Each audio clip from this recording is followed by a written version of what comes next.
Hello, welcome to the sixth lecture of this course. My name is Xu Tan, and I'm with the School of Pharmaceutical Sciences of Tsinghua University. Today, I'm going to introduce to you the interactions between viruses and their hosts. We as human beings have lived with viruses for many years in the scale of tens of millions of years. Viruses are the master of the game of the numbers. These tiny creatures are actually the most popular biological entities on Earth, thanks to its tiny size in the range of nanometers. It has been estimated that there are 10 to the 31st virus particles on Earth. And a healthy person, on average, harbors over 10 kinds of chronic viruses. In human feces, per gram, human feces contains estimated 10 to the 9th viral particles, which is quite amazing as you think about it. But these viral particles are likely harmless since we have co-evolved with us for a long time. So we have come to terms with these viruses. It can tolerate each other. In fact, in our genome, there are estimated 8% of so-called endogenous retroviruses. These are viruses that have infected us during human evolution, and now they have been integrated in our genome, becoming part of us. This shows that viruses and humans have really co-evolved for a long period of time, and this co-evolution is often likened to as the so-called Red Queen hypothesis. This hypothesis was taken from a popular fairy tale written by the British writer Lewis Carroll called The Looking Glass. In this fairy tale, a little girl named Alice walked into a world behind a mirror where she met a queen who is red all over. So this red queen, as you can see, then grabbed this girl to run with her. The red queen told Alice, in this world, it takes all the running you can do to keep in the same place. So people have used this metaphor to illustrate that both viruses and their host have continuously evolved. So they are adapted to each other to maintain this broad coincidence in relative fitness. In another popular analogy is that there is a constant arms race between viruses and their hosts. So both the Red Queen hypothesis and the arms race analogy highlight the co-evolving relationship between viruses and the host, which can guide us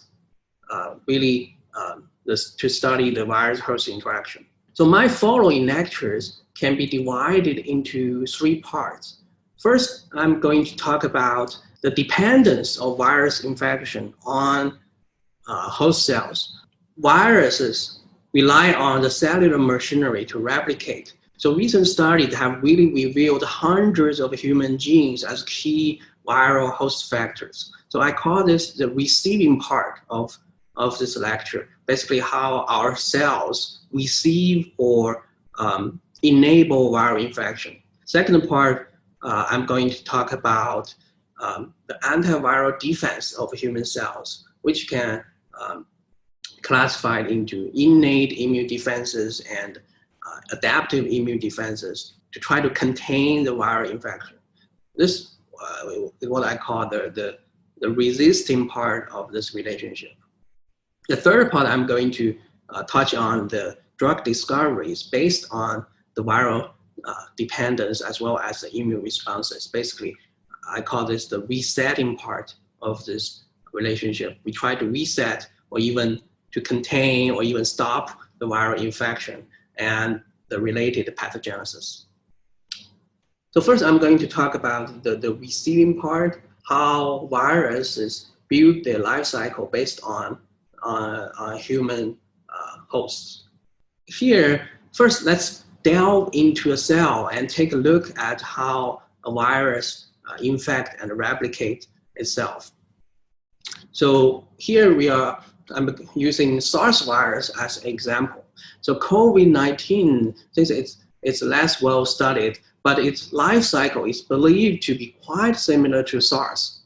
So as you can see, the viral particle of both SARS and COVID-19, they are characterized by an outer layer of proteins in the shape of baseball bats. So overall looking, these particles resemble a crown. That's how coronavirus got its names.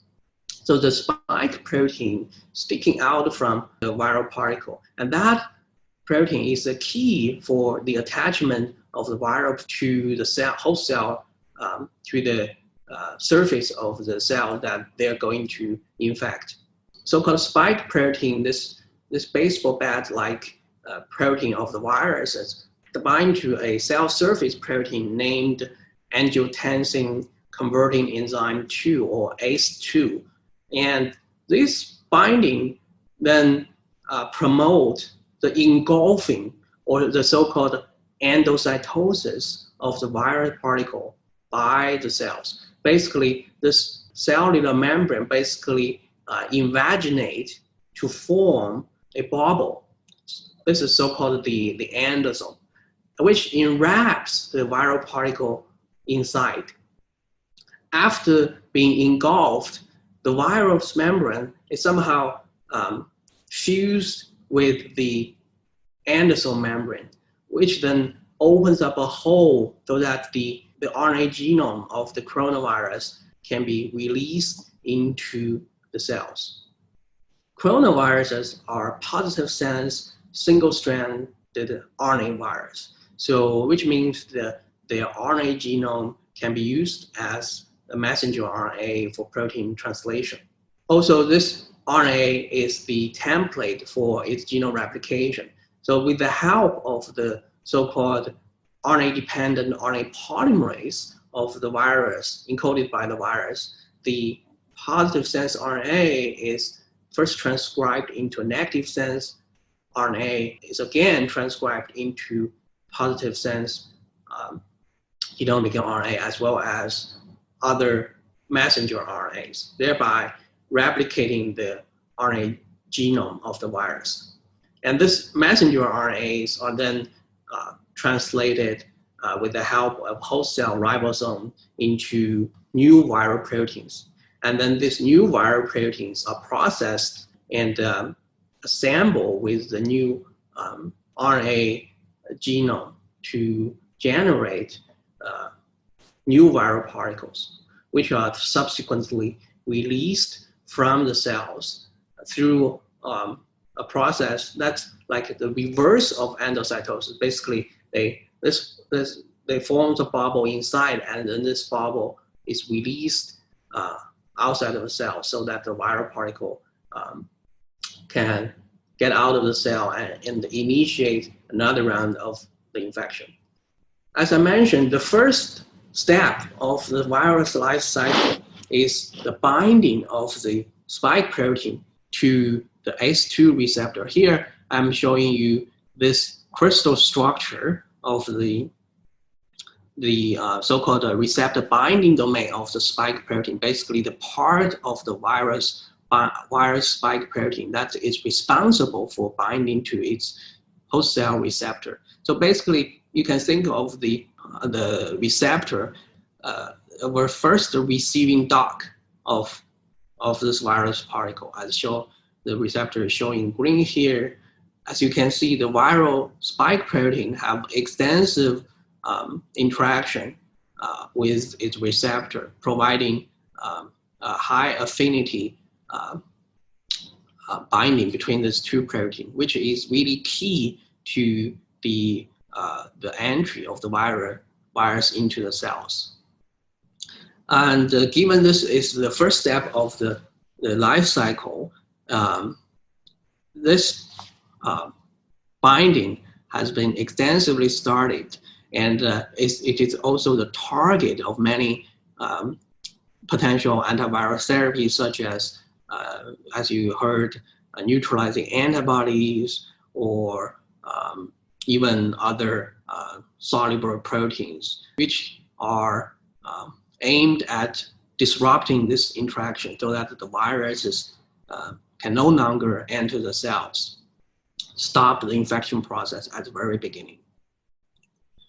So after this binding, other than the ACE2 protein, the receptor, are other human proteins, also called host factors, that are involved in this process. A recent study shown that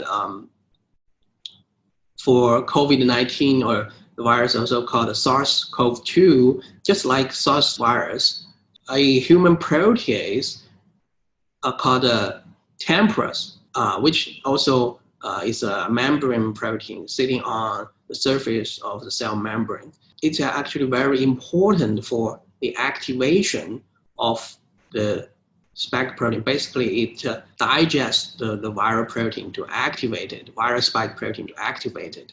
It changes into a conformation or get into the right shape so that it can bind to the ACE2 receptor. As you can imagine, this protease can then be targeted by some protease inhibitor. Since protease, there have been many drugs that have been developed to target proteases.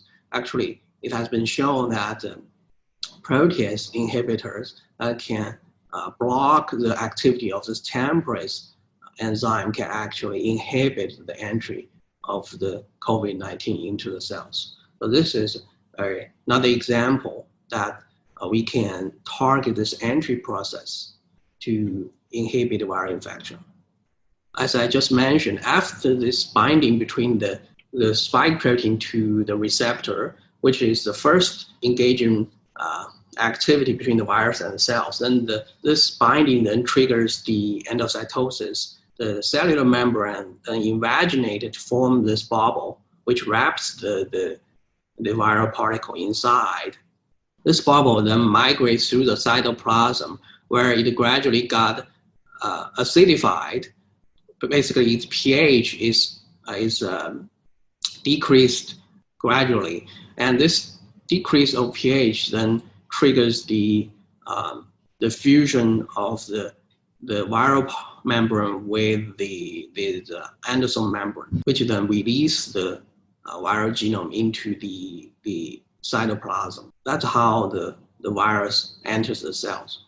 So this is for enveloped virions, such as coronavirus and most of the virus. But there are also non-enveloped virions, which then enter the cell through either lysis of the endosome or permeabilization of the endosome membrane. Eventually, the viral genome got into the cells to start the next process, which become really complicated after the entry step. Actually, recent genome-wide RNA screening have uncovered hundreds of human genes, in this case for HIV replication. RNA screening is that we use the genomic tool called RNA interference. People can screen human gene one at a time to ask the question, how many genes are really required for the virus infection and replication? So based on a large group of studies, this paper really summarize the many human host factors or proteins that are required for the viral replication.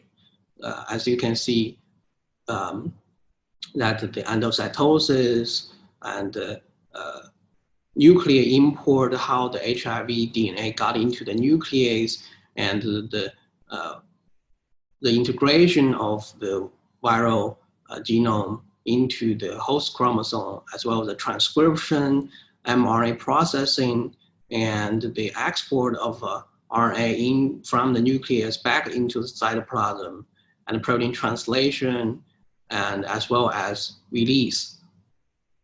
Really requires a cohort of human protein to accomplish this process.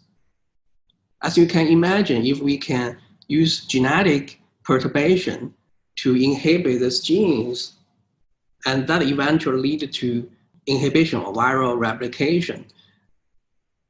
So this really tells us if you can somehow use small molecule drugs to block one of these genes, you could, in the same vein of reasoning, you could block viral replication. So this understanding really provided us with many possibilities to new possibilities and new ideas to develop new antiviral drugs.